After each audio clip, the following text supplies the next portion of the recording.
You're watching Virginia This Morning live right here on CBS 6. When you think of comfort food, does enjoying a warm bowl of chili come to mind?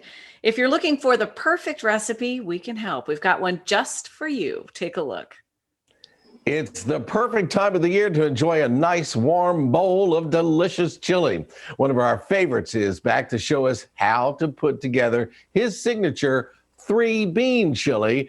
And we thank Executive Chef Ausar for allowing us into his virtual kitchen. Always good to see you, sir. How you doing? Oh, likewise. How you doing, Bill? I'm doing well. All right, well, good. And I can't wait to get, everybody has their own take on chili. Some folks say no beans. Some people say just this kind of beans. Some people say you got 3 beans. So have you tried all the other ones and came up with this one? Yeah, I've tried many different types, but I feel like the more the merrier. And I think, you got 3 different types of beans in here. You get a lot of different protein from that. And I think it provides a nice little eclectic, team of flavors. So I think it works well. All right, well, let's get cooking. What do we do first? You can see that this pan is nice and hot. You can see, the heat coming off of it. So I got some onions that I'm going to caramelize in here. Of course, I always say that's the sound you're looking to hear. So I'm caramelizing these onions. But caramelizing them is going to bring out the natural sugar in them. And that's what you're looking for. You want that natural sweetness. And you can only obtain that by doing this right at the very beginning. It doesn't take very long. It's already caramelized. It caramelizes when you start to see it change to that nice brown color. You start to see, it change over, and that's where the natural sweetness comes out of the onion. Once I get it to that point, I'm going to go ahead and add my ground beef in there. And with the ground beef, I have 93.7 ground beef. And what that means for those who are unaware, that means it's 93% muscle and 7% fat. And what happens by utilizing this particular ground beef is that you have less of that oil floating around in the bottom of your pan. Sometimes when you go to the grocery store, you'll see that they have ground beef and you'll see different price points for them. The reason why an 85% 15 ground beef is going to be cheaper than a 93.7 because they have a way higher fat content. So you're getting less meat and more fat. Yeah. And so when you put that in those onions that were starting to caramelize in, and then you put the ground beef in, and it doesn't have as much oil, does the hamburger absorb the taste of the onions quicker, better? How's that work? Well, very good question. I think it melds together and those flavors come together nicely. And the little bit of oil that's in the fat is going to help with even further caramelizing those onions in that process. So right now, this is coming along beautifully. It has the nice caramelization. The ground beef is cooked off. And with using this 93.7, normally you have to drain it. There's such a little amount of fat in there that you don't even have to do that step of draining your beef. You can go ahead and leave all the flavors that's currently in your pan and move on to the next step. So by not draining it, you're keeping some of those flavors in the mix. There you go. Because if you get, for example, if you get that 85-15, you're going to have a lot of fat in there. You're going to need to drain that off. Okay. So, so next thing I'm going to add is I'm going to add the jalapeno peppers and some garlic. I'll put that in there.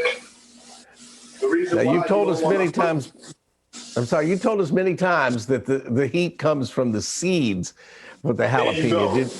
Did you leave the seeds in or did you take them out? No, the seeds were out on it, but if you wanted to have some more spice and a little bit more kick, you can leave those seeds in there and you'll be just fine.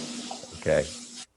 But if you look at the Scoville heating units on a jalapeno, it's very low on the scale. Even with the seeds in it, it's around 2,500 to 8,000, and that scale goes up to over 2 million. Okay, if you say so. Okay, that's right where we want it to be now. So now I'm going to go ahead and add some crushed tomatoes. And the acidity from those tomatoes are going to lift any remnants that are stuck to the pan. They're going to lift them up nicely. And it's going to go right into that mixture. And once I got that added in there, I'm going to go ahead and add my stock. I got some tomato paste and some vegetable stock in there. So that's going to go all in there. And now I can add my beans. So I got some navy beans in here.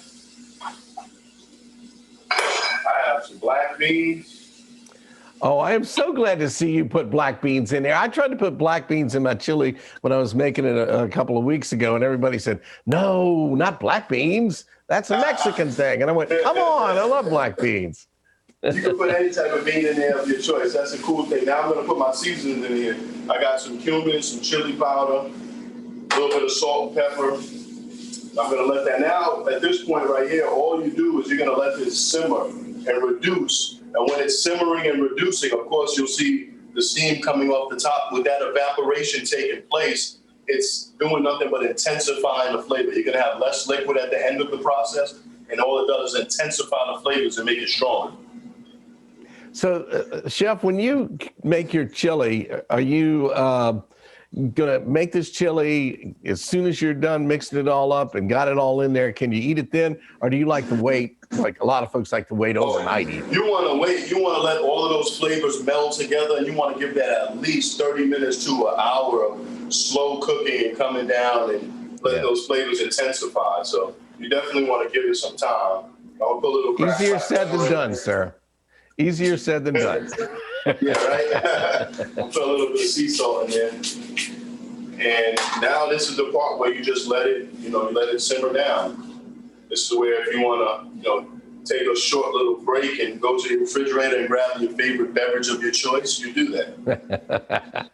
I'm for that. You let that simmer down. So now I have, of course, we don't have 30 to 45 minutes to let that simmer. So I have a finished product right over here to show you what it looks like. So Here we go. You can see how nice that looks in there. Oh, man. So I'm going to go ahead and pour it into a bowl, nice and thick.